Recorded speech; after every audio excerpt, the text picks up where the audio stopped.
Hello, everyone. It is Monday night. You're with me, the Irishman Rebel, and the King of Cool, Mr. B, to dissect David the Bleeding Gea.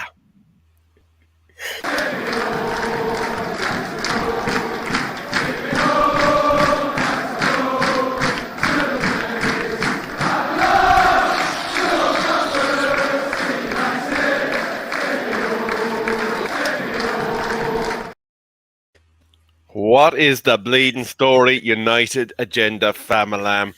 I am the Rebel Irishman, and I am here to take you through Monday's show with, of course, Mr. B. Sir, how we doing? I'm good, Rebel man. You started the show sounding like an Irish Barry White there, boy. I thought you were trying to smooch me, man. Irish man, Rebel. How's everything, big man? How you doing, man? Oh, 'tis silky smooth. It cooks like butter, and we are here to present the dulcet tones of the United Agenda. But no, all jokes aside, bro, I'm doing well. I want to say a big shout out to Ross, who's currently in the lair of the 7 foot United Agenda defensive coach and slightly Harry Maguire blindsided and Monday Juma. So shout out to you, sir. Welcome to the wet side of the earth, because you know we got all sorts of shitty weather up here. Oh, welcome, Ross, man. Welcome, Ross. Ed Mayhem, we see you in the chat, man. I hope you are feeling well. I hope you've had a rest, and I hope you are all fit and well to go to work tomorrow. As I said in the tweet, I owe you a beer, man. Next time we link up, I'll make sure I get you one or two before I have to depart. My day was really busy on Saturday, but I appreciate them. Thanks for turning up, man. Unusually for us, we don't have any games during the week. It's been a Lovely. long time since we had that, and we are going to talk about what Ten Hag is doing with that in the back end of the show. But we do have a small, teeny weeny bit of housekeeping to do. We do have a merch store, and we have signed the contract for United Agenda mugs. So if you want one of your own with a player of your choice, well, a Man United player of your choice, just scan that wee barcode in the middle of your screen, and that will take you to the link. But I do feel we need to do what we normally do with Andy Tate and touch on the weekend's shenanigans, because there's a man that is the subject of much ire. And it's not even so much criticism of that man lately, Mr. B, but people seem to be firing shots across the bow of Mr. Eric Ten Hag for coming to the defence of David De Gea. And I issued a tweet this morning myself. I asked, what did they actually think Eric Ten Hag was going to say when the season is still active, when literally we only have one goalie that is capable of doing the number one slot? He is not going to burn his bridges with the only game in town. He was obviously going to defend the man, wasn't he? Yep, that's what he does. We all know. Maybe behind closed doors he said something else, but he's not going to let the press know if he let him up or not. You know it was an error. We know it was an error. I heard Bosnich on the radio talking about because he was travelling backwards and blah blah blah. Look, I have no idea if that was right or wrong, but it did look like it was something that he should have saved. To be fair, he's been in for it the whole season. I mean, he's kept 24 clean sheets and he's still getting battered. One of the stats I saw last week, that I should have brought up, but I didn't. Going through my notes, I've seen him today. That we've conceded 16 goals in the 6-yard box, which is the higher league now. Is that down to goalie presence or goalie non-presence? Is what I should say. Then you look at Arsenal, have conceded 7. You look at Brighton, who have conceded 7. Their goalies. Well, we'll talk about the Brighton goalie in a minute. But it's lots of different things, and right now, I mean, that obviously, look, we all know if the forwards have been doing their job, then De Gea making mistakes probably wouldn't be so drastic a situation for the club. But at the moment, they're not doing their job either. So yeah, it's highlighting the errors that he is doing. I suppose what we have to be conscious of, interest of as well is that we've had a significant alteration in that back four. We've lost Varane and Martinez, and obviously there's a bit of weirdness creeping in, and that is understandable. But I want to touch on what Mr. Shearer and Mr. Wright are after saying about our goalkeeper.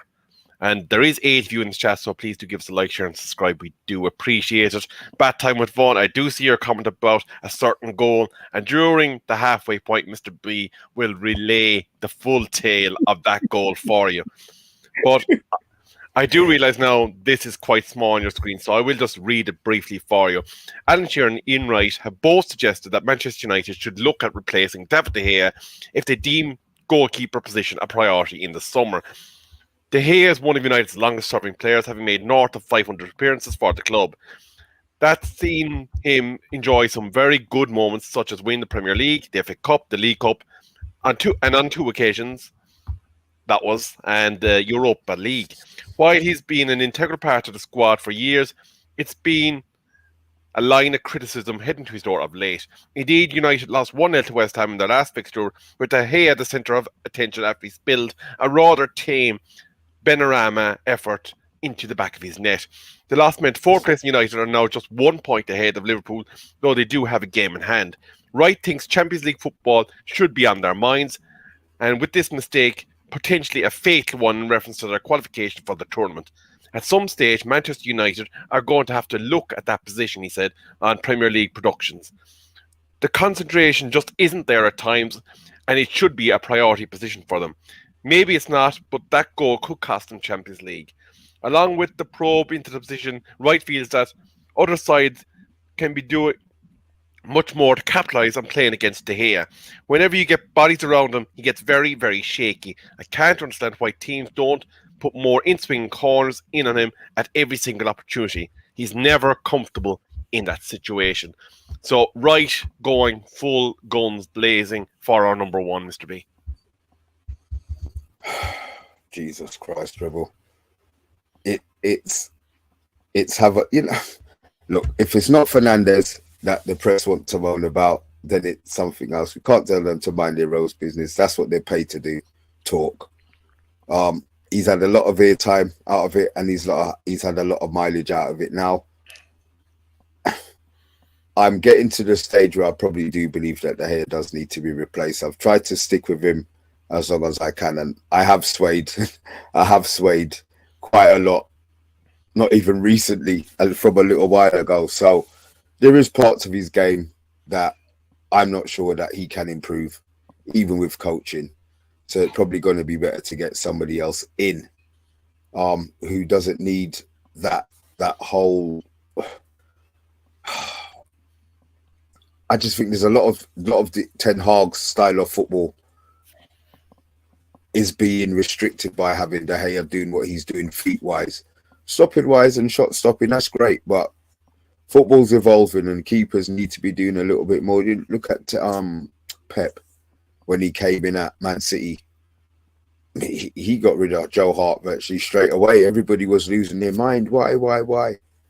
Alisson came in, or Alisson is in there now, and you see the difference. So there's styles of play. It's like, like midfielders. Certain midfielders can't play in certain managers' systems. Certain goalies can't play in certain managers' systems. So I do believe that he needs to go. Wright was saying a priority position. I think we've got other positions that are far more important, to be fair, Rebel. Absolutely, and I do tend to agree with you. And I suppose when you look at it, David De Gea is probably the only senior level keeper that will be at Manchester United come the end of the season if we don't move him on. So if you were to move him on, we would have to not only get a first choice keeper, we'd have to get a reserve keeper, and we'd have to get someone then to back up for injuries. So that is 3 new goalkeepers that would be required. And even if one of those is the youth keeper being plonked as third choice, that's not tenable, really, to be fair. But I did see an interesting point in the media, and it was somebody was touching on, I think it was a Roy Keane comment, that a large volume of the players that through Ole Gunnar Solskjaer, that through Jose Mourinho that threw Van Gaal under the bus are still sitting on big fat contracts at Manchester United. So at the start of the season, Manchester United fans were comfortable with it being a transitionary period. They knew that we were not going to get everything right in one season. And obviously, Ten Hag had to adopt his style of play slightly, knowing that De Gea isn't a natural distribution-y type keeper. He does what he does, and that's what he was paid the big bucks for. But a couple of names that are being linked as potential replacements for David De Gea are Mr. REYA from Brentford and a young Portuguese keeper by the name of Costa, which you saw in World Cup. Would you have a preference in terms of which one of these you would like to see in the United jersey, or do you think we need to focus on our centre-back positions, our midfield, and ultimately the place where we're lacking most at striker? Okay, well, Costa saves penalties. If we keep Maguire, we sign Costa because we're going to keep giving away penalties. If not, and Maguire goes, then I go for REYA. But then it depends on money. How much money are they going to have to spend? This is a whole another story that's going on behind this. What's not even behind the scenes, in our bloody faces. So you've got to probably look at which one will be cheaper, which one will be more long term. I like REYA. To be fair, I do like REYA, but the fact that Costa saves penalties is something that I like, because that'll put maybe the seed of that. Look, everybody who steps up against De Gea knows whatever side they kick it on, he's going to go to the other side. So they don't even need to concentrate too hard. I want a goalie who's got presence. REYA's big. I'm not sure how tall Costa is, to be fair, but I know REYA's huge, and I like that. He looks imposing. Whether or not he is a whole other issue, but he's played well. He's done well for Brentford, so he would be somebody that definitely would be interested. But English tax, would it be cheaper to go and get Costa? Absolutely.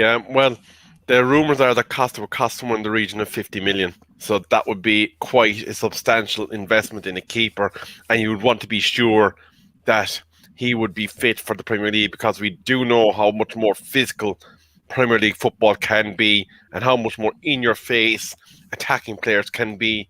As was alluded to by Mr. Wright, De Gea seems to flap at those in-swinging corners, so we'll have to kind of keep an eye on whether or not Costa could probably do enough in that regard.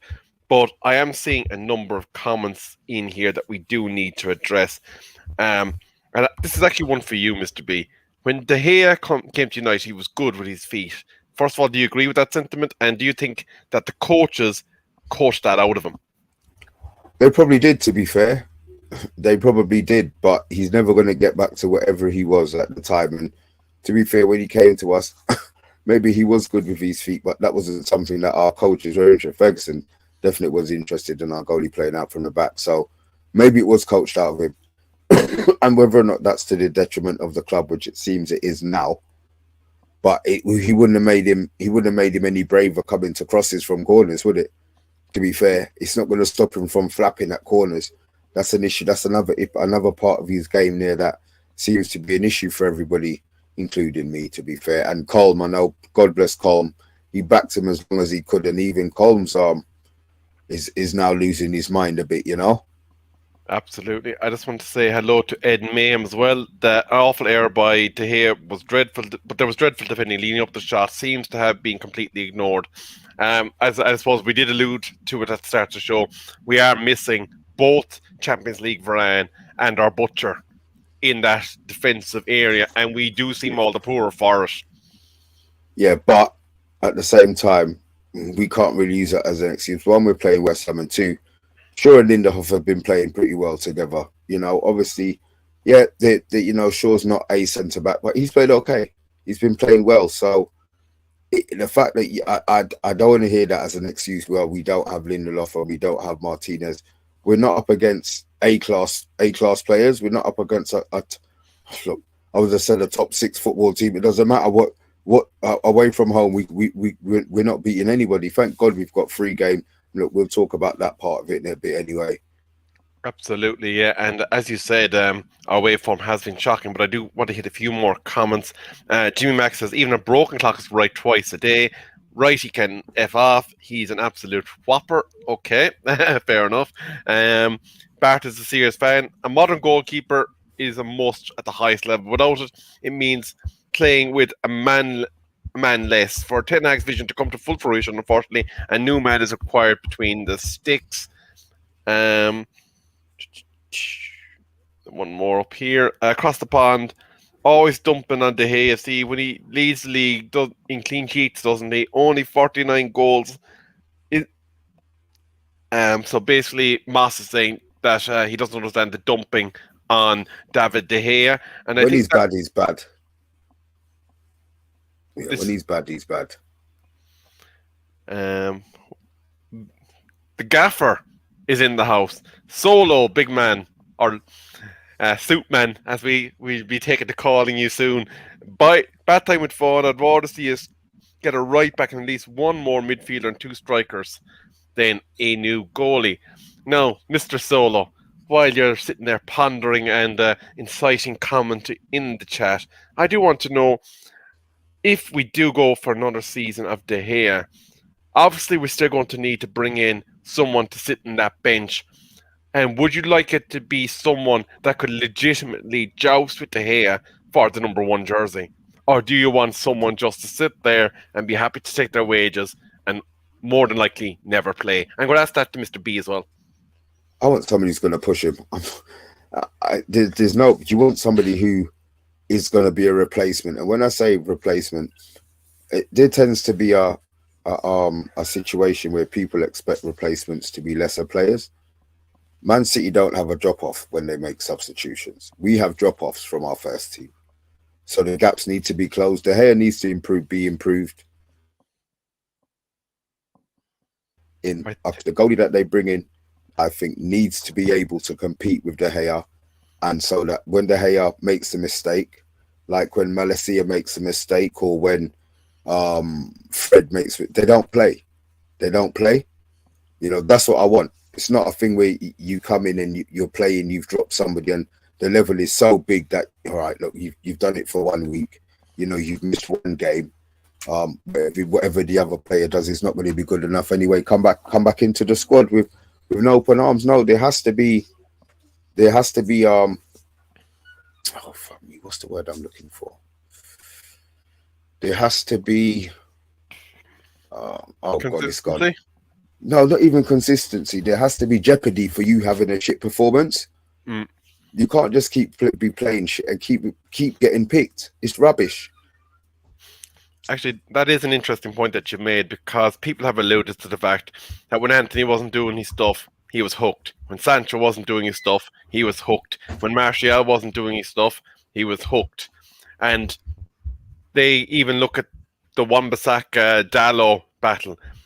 He wasn't afraid to hook one of them when they weren't performing to the standards, and then they had to wait for an opportunity to get back into the squad. So it is very true that they do need to have a sense of danger in their position.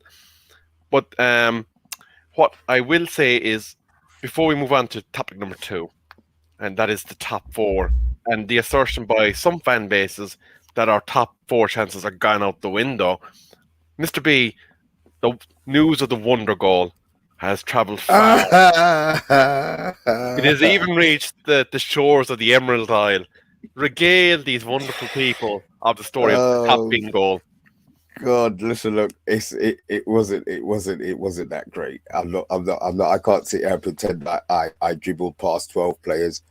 I received the ball, maybe half end of the pitch on the left hand side. I just cut in, I ran in, sort of half gave the goalie the eyes and hit it near post in the left. I had in my head to do the Rashford, but I thought I'm a big old granddad. I can't be doing the Rashford celebration. But now I think about maybe I should have done it. Don't get me wrong. I enjoyed it. It could have been a 50-yard screamer. It could have been a 1-yard tap-in. And I lasted the whole 45 minutes. So I had a very, very good Sunday. Although we lost. But I'll be honest, I'm not about the result. I'm about the glory, and I scored a goal, so I'll take that all day. I also heard a rumour again, that it drifted across the shores here in Ireland, that during the warm-up that you nutmegged Mr. Armando Juma. Is Yeah, I that might have true? run. No, I might have run through his legs. He's massive. I might have run through his legs, but I didn't. I didn't nutmeg. I don't kick a ball in the warm up. I'm too scared. I'm going to get injured. I won't be able to play. I just stretch. Fair enough.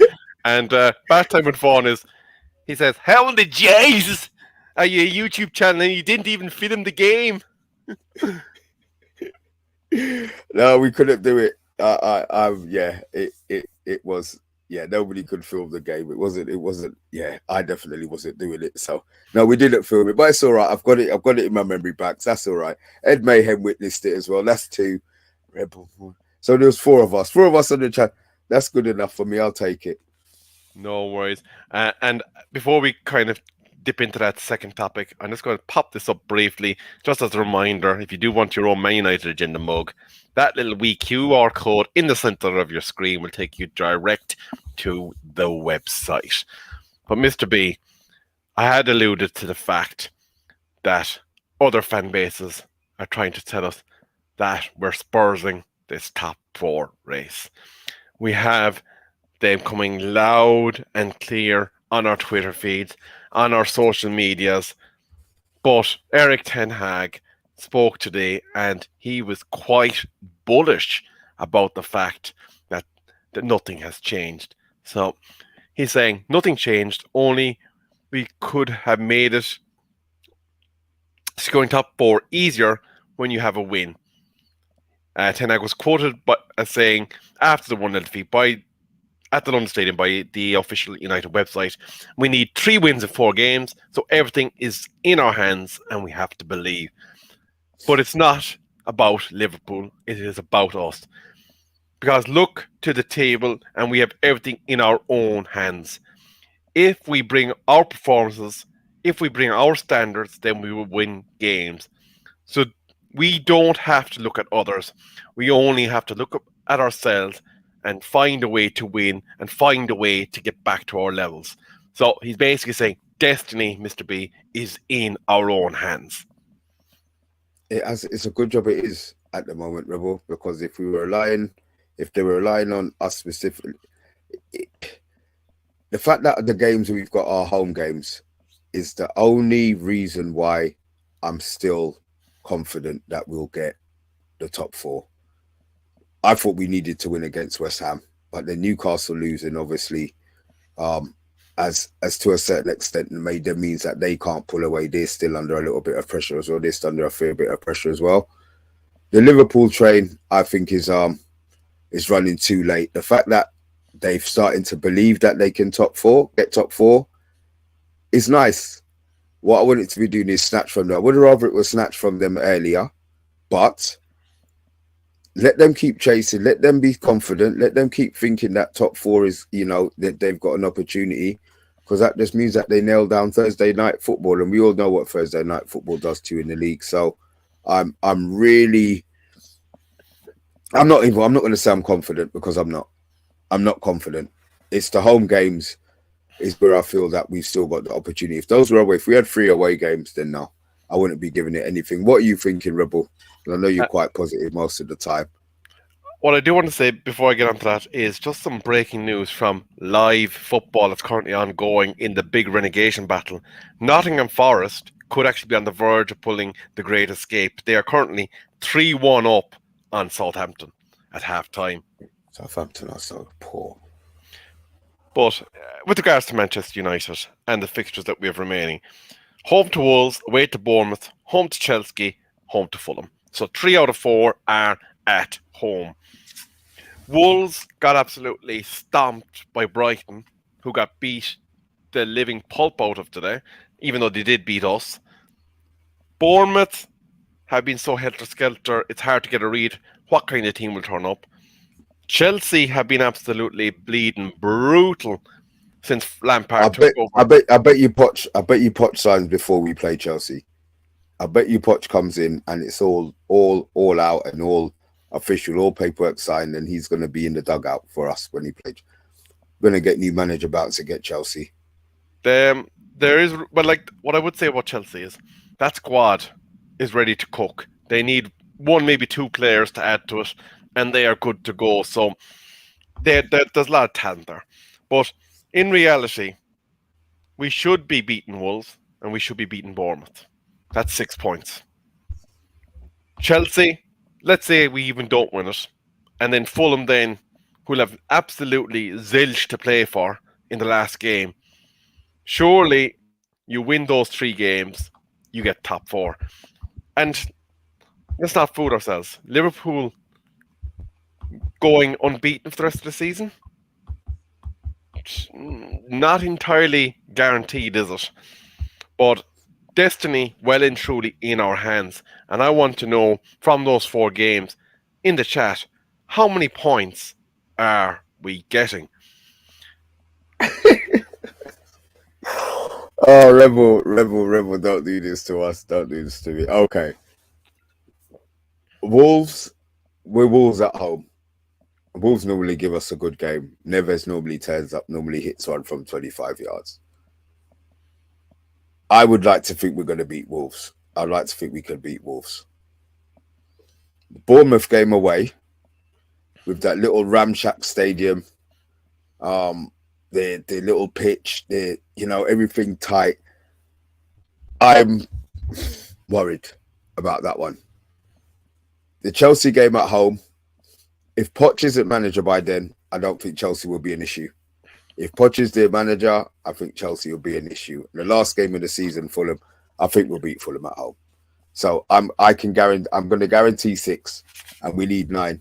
So I suppose I have to choose one of the other games, and I don't know which one of them to choose. Talk to me, Rebel. What you thinking? Well, I will say, just looking at hindsight and looking at the last 2 games, giving away that last-minute penalty and losing to Brighton, giving away that soft goal against the Hammers, that would have been 2 points. That would have said that 6 would have been enough nearly for us to get our top 4. But I do think there's 6 points definitely on the table for us. And if I am correct in thinking, I believe Liverpool have some absolute stinkers in their running as well. They have Leicester and Southampton. What stinkers are those, bruv? Jesus Christ.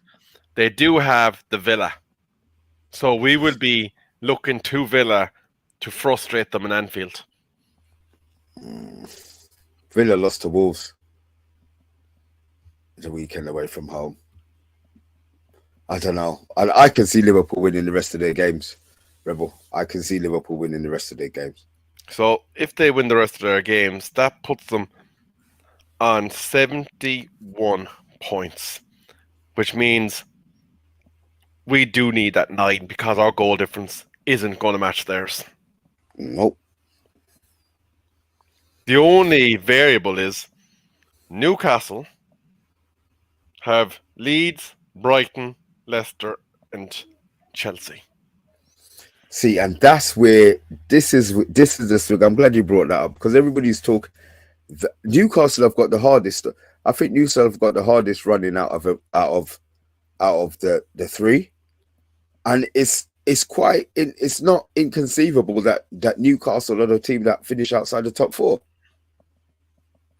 It is entirely possible, Mr. B, and it's obviously something that people are ignoring because they want to have the narrative of Liverpool v Manchester United for top 4, and it doesn't suit the paper narrative to involve Newcastle in the conversation, even though it's the glaringly big, obvious elephant in the room. But before we finish up, Mr. B, we have been sick to our teeth talking about Glazers of late. We've been sick to our teeth talking about takeovers, speculating about how much we will or won't have for transfer windows. But the word on the street is that the Rain Group are pushing the Glazers to get in contact with the bidders. There's 2 main bidders, apparently, according to the news reports, that are still on the table. And that is Sir Jim and Qatar. There is no other options, according to them. How important is it that Manchester United resolve the ownership debate sooner rather than later? Because the summer window is coming. And we do not need any skullduggery and shenanigans going on in terms of a power struggle up top when we're trying to plan for a new season. They don't give a shit, Rebel. They don't care. They wanted their 6 million, like in everything in business. They know what the club's worth. They were hoping that there would have been a big rush of maybe bidders. Ratcliffe's bid his, Sheikh bin Hamin, whatever, Big bin Sheikh, what's his name, has bid his. No, let's not get it twisted. They're sitting down there trying to work out what is the best deal for themselves, but they need to get it done, because can you imagine if both of those two pulled out and said, F it, we're not even going to bother with the takeover anymore. Here's the kicker to the situation, though, Mr. B. The Sir Jim option, if you're again to believe the news reports and the leaks that came out, does have Joel and Avram allegedly remaining as minority partners. So if they were being deliberately poisonous to United fans, being deliberately pedantic about the way they were doing it, and they did want to go with the Sir Jim Ratcliffe option where they stay, then they're figuratively shooting themselves in the foot. They don't care. They're going to have money in their pocket and they're still going to be at the club. As I said, it's kudos. They own Manchester United, whether it's 1%, whether it's whatever percent, they'll still be. They need to get out, Rebel. And it's crazy what these last two games have made me really negative about Manchester United. And it's just, I don't want it to continue. You know, sometimes you just think, are they really taking the piss? They can never just get something done nice and easy. Our transfers take ages. Everything we do takes so long. You know, we've played more games than everybody. Granted, we've played a lot of games this season, and it could be down to tiredness, which I said a couple of weeks ago, but that can't be the excuse. That can't be the excuse that's going to get used. It won't be the excuse that's going to get used. But some things we have dropped off a cliff. West Ham. Come on, man. David Moist doing numbers on Mr. B once more. But you did have your coronation over there in the UK at the weekend, but we do have a king of our own, King Eric. And he seems to be kind of getting involved in bits and bobs again. And Manchester United will want to be getting involved in the tournaments that matter. The Champions League, the Premier League title race. And we, of course, in the agenda want to be covering Tuesday and Wednesday night football. The Monday, Thursdays need to end. We do not want those anymore. And Vinny Bullock, I do want to say hello to you. He's saying, Radcliffe get the club with the Glazers. I can see games being abandoned. Property will be damaged. Coach will be delighted. So basically, he's predicting anarchy if there's any remnants of Glazier whiffs around the halls of Old Trafford. But Mr. B, we are coming towards the end of this Monday night chit-chat. I believe we're going to be coming at an earlier time tomorrow, or are we going after Champions League? Hit your notification bells, guys. Hit your notification bells. We haven't decided. Yeah, I think that's the safest bet. Absolutely, absolutely. And for once, there won't be any midweek games, so we won't be having any midweek watch-alongs. We are back next... When are we playing again? Is it Saturday or Sunday? I have no idea, Rebel. I think we're free. Aren't we 3 o'clock Saturday? I will tell you now momentarily. We are, yes, 3 o'clock on the 13th. So we will be back for that as well at the weekend. But from us for tonight, all the best, and we'll see you tomorrow.